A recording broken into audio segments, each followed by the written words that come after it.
आप सभी का दिल से स्वागत और नमन है। अपने घर में जा रहे अपने प्रभु श्री राम, रहे अधूरा क्यों भला फिर श्री राम का धाम। सदियों तक वनवास काटते आए, लौट अयोध्या अब अपने भगवान पधारे अपने घर में। त्रेता युग से प्रभु श्री राम का आविर्भाव और इस कलयुग में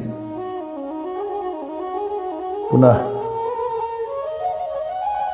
प्रभु श्री राम का अयोध्या नगरी में अपने जन्म स्थान पर पदार्पण हम सभी भारतवासियों के लिए खुशी की लहर, उमंग और प्रभु श्री राम के माध्यम से घर घर सुख समृद्धि शांति की कामना करते हुए मैं प्रदीप ठाकुर आप सभी का अभिवादन करते हैं और पवित्र जनवरी महीने में प्रभु श्री राम का नए भव्य मंदिर में स्वागत अभिनंदन हेतु तैयार रहे, घर घर खुशियां मनाए। वही दीप प्रज्वलित कर त्रेता युग का संपूर्ण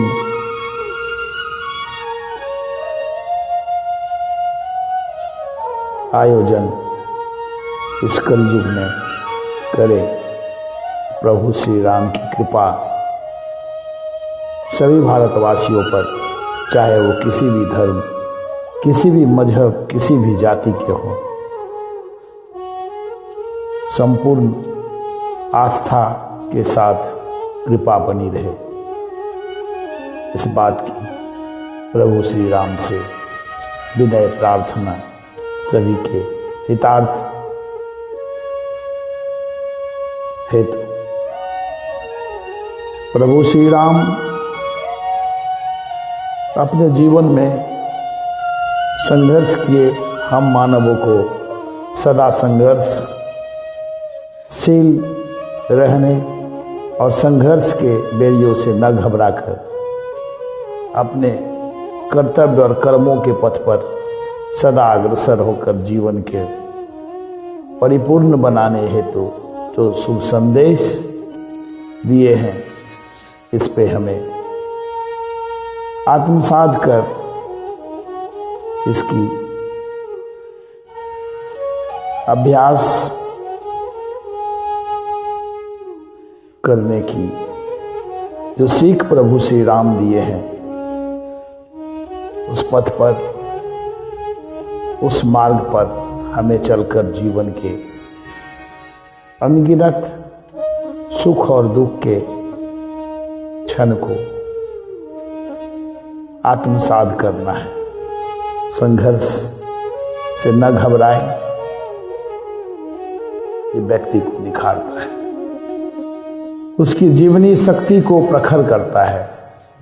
जिस तरह लोहे की भट्टी में तपकर उसे शक्तिशाली बनाया जाता है, ठीक उसी तरह जीवन में आने वाली चुनौतियां व्यक्ति को और अधिक सामर्थ्यवान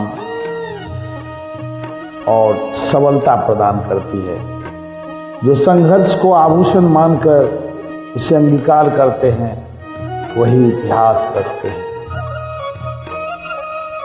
उन्हीं को जीवन में सफलता का शिखर छूने का सुअवसर प्राप्त होता है। संघर्ष के सामने आंखें मूंदने वाले कभी सफल नहीं हो पाते। जो संघर्ष से भय खाते हैं, उन्हें सफलता का स्वप्न भी नहीं दिखाई देता। छात्र जीवन में छात्र का संघर्ष ही उसे भावी जीवन को स्वर्णिम बनाने की गारंटी प्रदान करता है। यदि वह छात्र जीवन में संघर्ष नहीं करता और मौज मस्ती को अपना लक्ष्य बनाता है तो निश्चय ही उसका भविष्य दुर्भर हो जाता है। फिर शेष जीवन उसे संघर्षों के गोद में ही गुजारना पड़ता है। बाद में सिर्फ पछतावा होता है। अतः समय रहते संघर्ष में शामिल होने, अपने अंदर सकारात्मक ऊर्जा को जागृत कर, अपने माता पिता के संस्कार, अपने पूर्वजों के, अपने गुरुजनों के आशीर्वाद से और अधिक बलशाली और आत्मविश्वास के साथ संघर्ष की चुनौतियों को जूझने की शक्ति ही इंसान को सफल व्यक्ति के श्रेणियों में ला खड़ा करता है। एक पक्षी आप लोग जानते होंगे, काठफोड़वा, जो भोजन का संघर्ष हमें आश्चर्य से भर देता है। वह अपनी चोंच से पेड़ की कठोर छाल को हटाकर उसमें अपना भोजन तलाशता है। वह अपने चोंच के आघात से पेड़ के तने में सुराख तक कर डालता है।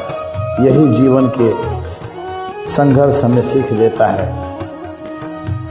एक चींटी जो अपने से अधिक वजन की वस्तुएं को एक स्थान से दूसरे स्थान तक पंक्तिबद्ध होकर अपने भोजन की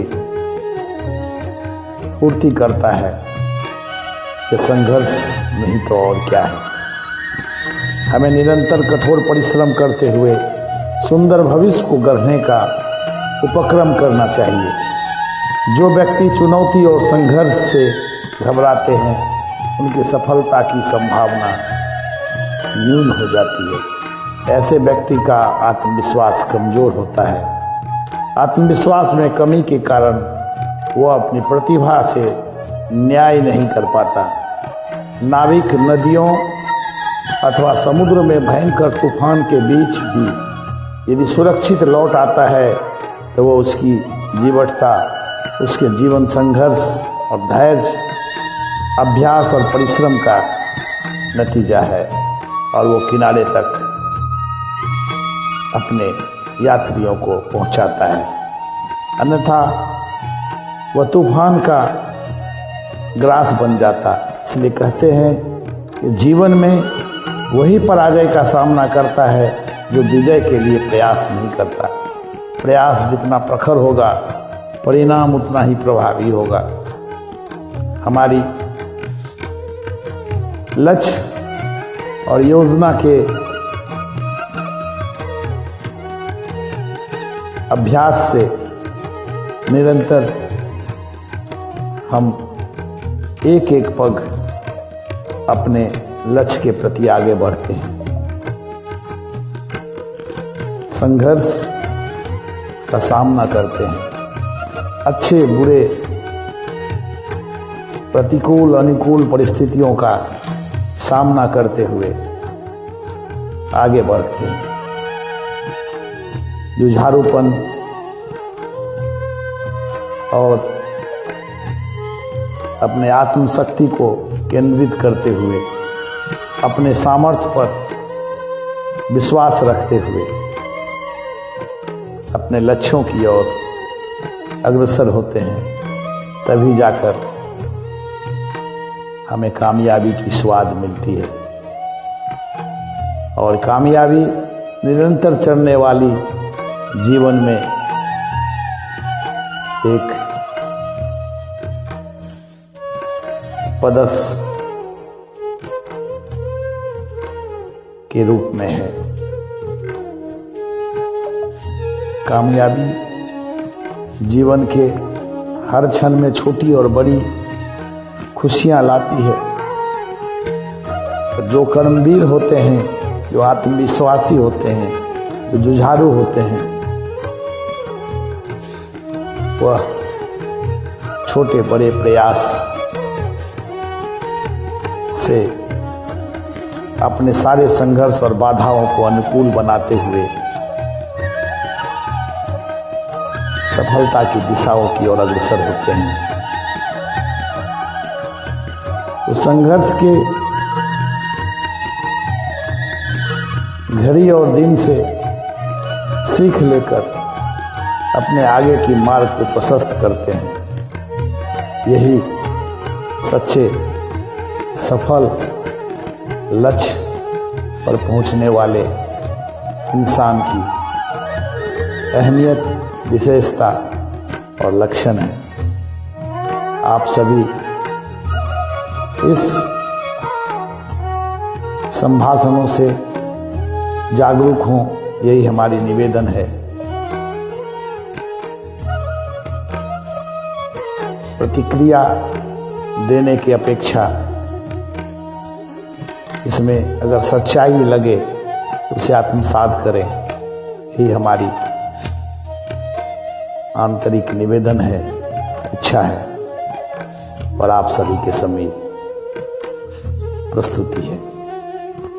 धन्यवाद। आप सबका दिन शुभ हो। प्रभु श्री राम की कृपा आप सभी पर बनी रहे। हमेशा जीवन में सफलता की ओर आगे बढ़े।